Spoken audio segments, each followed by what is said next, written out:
109 to 94. Perhaps the biggest headline is their star guard Jimmy Butler exiting the game late in the first quarter after a hard fall. Jimmy reportedly suffering a pelvis contusion. He's scheduled to undergo an MRI in San Francisco on Thursday. Our girl, Monica McNutt, joining us now. Monica, top of the morning to you, lady. We'll get you in just a second. What the hell is in that background? What kind of ceiling you? I mean, He's in a hotel. It's art. I was like, Lord, that okay. I thought, Photograph that I have only enhanced with my presence in the center. All right, I understand. I was just wondering. I just saw the background. What the hell's going on? Absolutely. Where's she at? I feel inspired by that art, Monica. So they tell me this: are the Warriors done without Butler at 100%?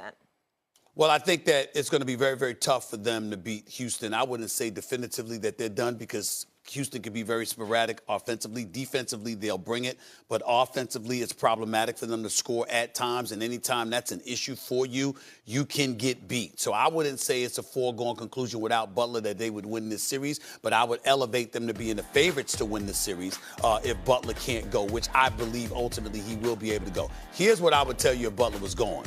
Even if Golden State did get past the first round, you going home next round. I mean, you ain't winning Minnesota without Jimmy Butler if you're the Golden State Warriors. That I would tell you, with Jimmy Butler, you could be going to the conference finals. Without him, you could go home in the first round, but you definitely be going home in the semifinals. That's where I'm at. Yeah, I'm with you, S.A. This is a big deal. I mean, there's two reasons that you think, oh, goodness, this is bad. One, if Jimmy Butler is out, they have traded away anybody that would have been able to potentially step in, right? And so you're literally looking at a depleted roster. Second, and we saw this last night, and our terrific sports and information group put out great numbers about this, but without Jimmy Butler on the floor, Stephen Curry was defended by 1.6 players per shot, right? So basically, the Rockets were able to send nearly the double team.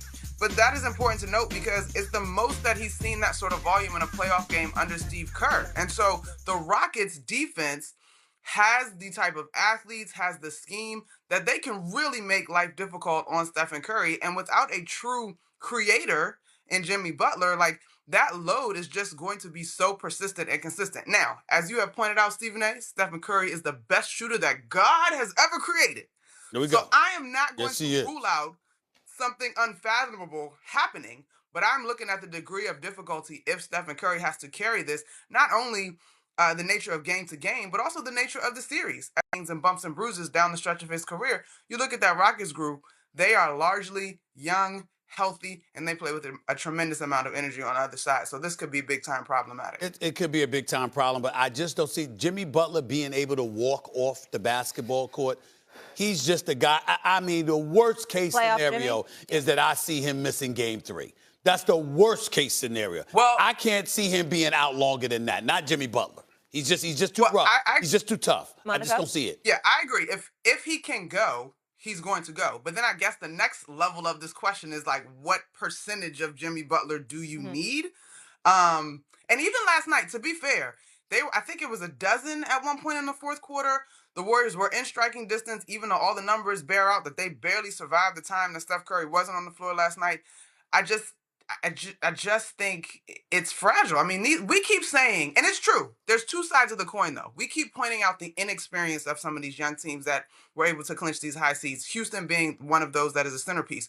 But on the flip side, while experience does give you a ton of confidence, it also translates to lots of mileage, and you just wonder about the nature of a series in terms of those quick turnarounds. Now, the good news is this next game is not until Saturday. Yeah, but of course, much of their success will be dependent on Jimmy Butler and his health. Again, he'll be getting that MRI today on his pelvis. 5 assists, 9 rebounds.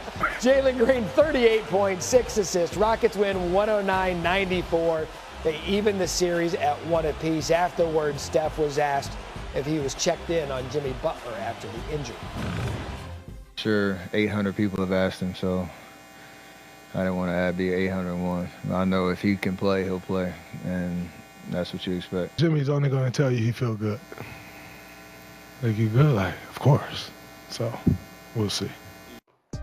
All right, so if the Warriors are going to do anything in this series, they're going to need Jimmy Butler healthy. This season, Warriors have won 75% of their games when Butler was in the lineup before the trade, which is why they made it. Golden State had under 500 record, so they're going to need him to be healthy. So welcome back Bobby Marks and Monica McNutt. And Bobby, simply are the Warriors in trouble without Jimmy Butler? They are. If he can't play, I don't see them getting out of this series here, Matt. I just go back to looking at this roster before the Jimmy Butler trade, and it was a play-in team at best. And I was in Los Angeles back in February, right after the Butler trade, when he was not on the court, and they certainly struggle scoring the basketball here. So if he can't play through this series here, I think we're going to see, certainly Golden State an early exit. It just shows you the separation from 2 to 7 in the Western Conference. There's such a small margin here, and you take Jimmy Butler off the court, and I think that's certainly going to impact Golden State. All right, so Monica, how much trouble? We know they're in trouble, but I mean, how long can they stay afloat, assuming that Jimmy Butler might find his way back on the court? Well, I think if you look at inexperience and youth for the Rockets, there's a possibility that they sort of trip themselves up. So I think they make this a series, but I'm with Bobby in terms of getting out of the series. The degree of difficulty seems really high. And our terrific sports and information group last night put out all these great graphics in terms of Steph Curry being guarded by 1.6 players most of the time that he touched the basketball. The Rockets were able to send more pressure because there's no one else really that is a creator in the way that Butler is to take some of the pressure off. Like last night, Steph was contested heavily at the three-point line. Like he was closely guarded because he was the focal point.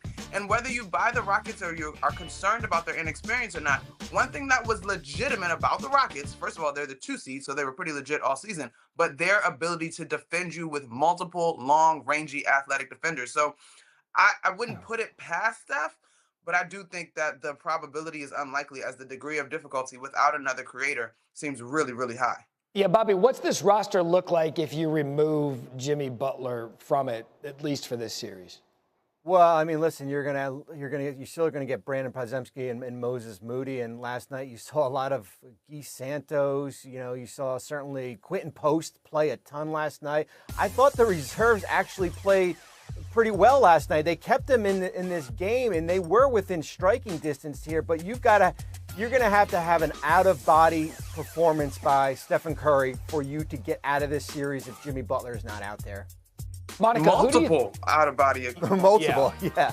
Yeah, so who do you think that 0.6 player is on the 1.6 that we're guarding Steph?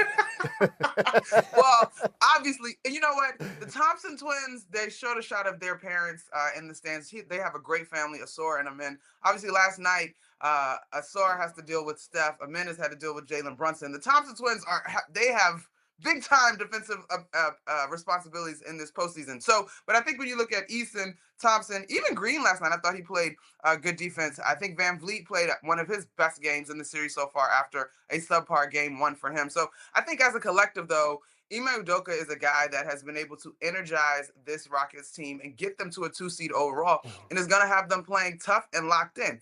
Obviously, the outlier is if Jalen Green can hit 8 threes or 7 threes, I believe. Again, he had a monster game, and I don't know how consistent that will be over the series, but that defense is going to travel. Really, the 2 seed no one's talking